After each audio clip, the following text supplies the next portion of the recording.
All right, good morning, YouTube. Today, I'm going to show you how to brine a chicken. And this will give you the best, most delicious, succulent, and juicy results. You'll be so glad you did this. All right, so let's check it out. All right, so over here, I've just got a small saucepan, and I'm putting this on medium-high heat. It's a little pan. I don't want my flames coming up the edge. And this is about a cup of sugar, and I'm adding 4 cups of water. It doesn't really matter. You simply want enough water in there so that when this comes to a boil, your salt and sugar are going to dissolve. All right, so this is about a quarter, I know it's a 1/3 cup measure, but it's actually a 1/4 cup of regular table salt. I normally use kosher salt, and I'll use a good bit more than that. I'll use 1/2 to 3/4 of a cup of salt if it's kosher salt. It's because kosher salt has a much larger grain, so there's less of it. No, wait, there's less sodium per volume. Kosher salt takes up more volume for the same amount of sodium. Did I get that right, Ricky? Did that come out the right way? All right. So a brine is one of my favorite things to do in the kitchen. It's actually one of the very first videos I put it on YouTube about 9 years ago. And the only reason I'm reshooting it is because we shot some of those videos. Do you remember doing that with my iPhone 3? All right, so it's time to improve some quality. That's what we're doing here.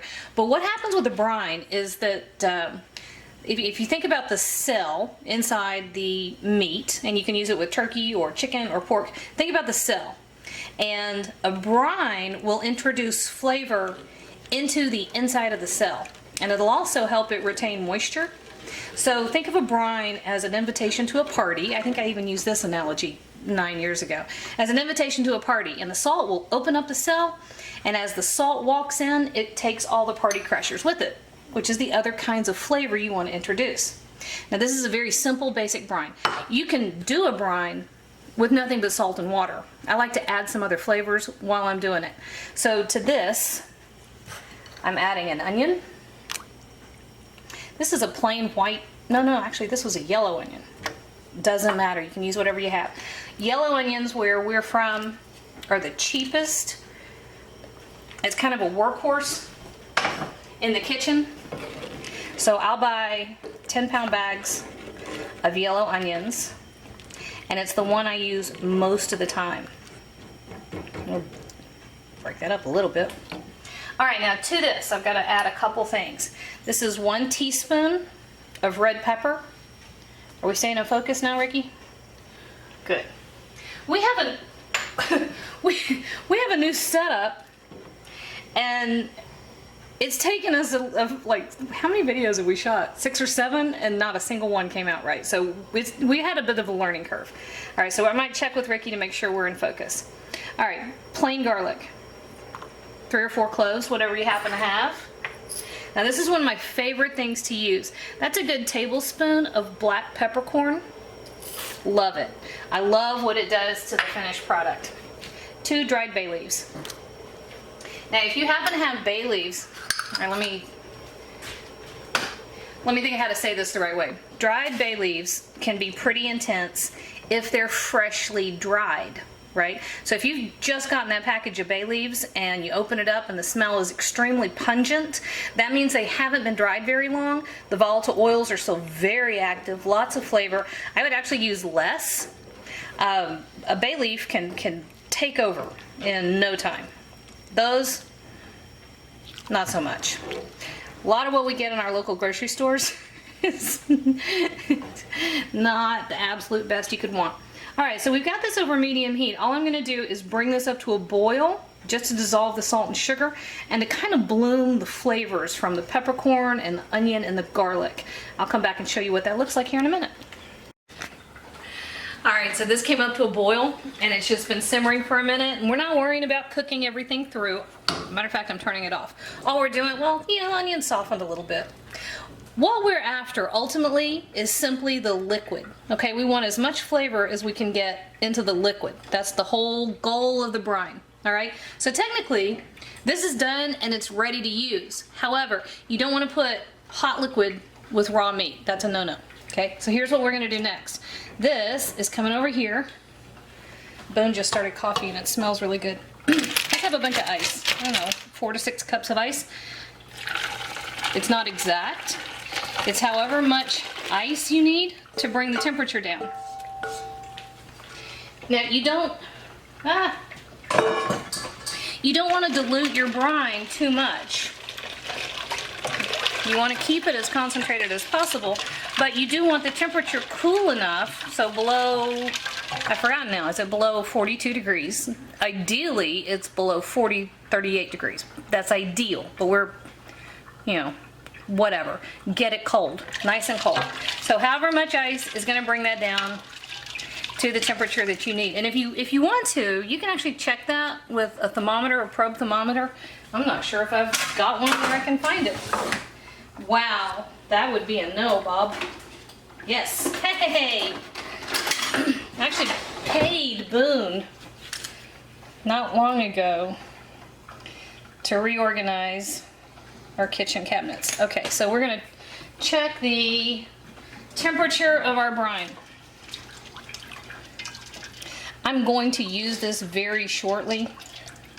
So I personally, in my own kitchen, I'd be fine with 45 degrees. But technically, I'm going to tell you to go 38 or below. And we are nowhere close. Look at that.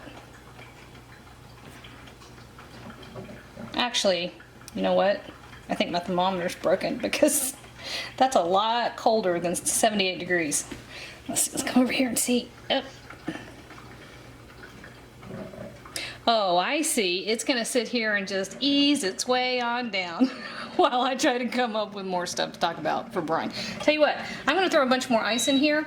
We're going to check it, and then I'll show you what we're doing, because last thing I want is to show you how to give your family botulism. All right, tell me when we're good to go. We're good to go. All right, so I added a little more ice and stirred it up, and just to double check, so I'm not sure that other thermometer is working right. This 37 degrees, that's where we are with our brine. So that's, now we know we're good to go. We're below 38. I'd actually use it if it were a few degrees warmer. That's not that big a deal to me, because I'm going straight from the, because we're shooting videos. Shh, you're not supposed to repeat that. I'm supposed to act like I was all prepped out and planned a day ahead and I'm all that organized. I'm not. So here is a brine ready to go. This is ready to use. And actually, the only other thing you need to remember at this point is when you put whatever it is you're brining in here, you want to completely submerge it, all right? So what I have is a 4-pound roasting chicken that I opened and rinsed, and we're going right in here. Now, here's what's going to happen. This is not going to stay completely submerged. Now, I'm going to tell you the ideal situation for this bird and how you really should be doing it, even though I'm about to take a shortcut and pretend I'm doing stuff I'm not doing. All right, so what you would want to do is make sure that this stays submerged underneath the brine, because this is what's going to allow all that wonderful flavor to get into the interior of the meat. It's going to go inside the cavity of the bird. It's going to be getting up under the skin. You're going to give this a nice soak. Ideally, you would give this 8 hours. That would be perfect. And you would stick the whole thing in the refrigerator and come back and check it every once in a while. And if you need to, you would rotate it. The easiest way, I think, is to just give him a flip. Just like that. I do this at Thanksgiving with turkeys, and I will actually go get a big Coleman cooler that I scrub out, make sure it's super clean, and I'll brine the whole thing. I'll make brine by the gallon, stash it overnight. What's the matter, Ricky? Nothing? Okay, Ricky will not talk on camera. I'll stash it overnight, and then it's ready to go when I'm ready to roast, and the turkeys are always amazing.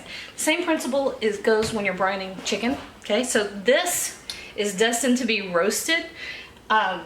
Probably will end up getting about 2 hours before it hits the oven. Perfect, okay? Even 30 minutes of a brine is gonna give you better results. So there you go, guys. That's how you brine a chicken. Salt, sugar, a few aromatics if you wanna throw those in there. Make sure that you're submerged. Make sure that your temperature is safe. You know, you want to keep it as close to 38 degrees as possible. At least 30 minutes, preferably 8 hours.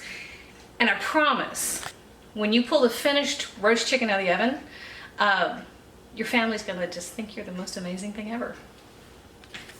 And you don't have to tell them that you know, you got a trick. You just kind of go, you're welcome. Hey YouTube, thanks for watching. And if you thought that video was helpful, do me a huge favor. Hit like, hit subscribe, hit the little bell so you get a notification whenever I post a new video. And if you have a second, hop on over to Patreon and check out how to support my channel even more. Again, thanks for watching.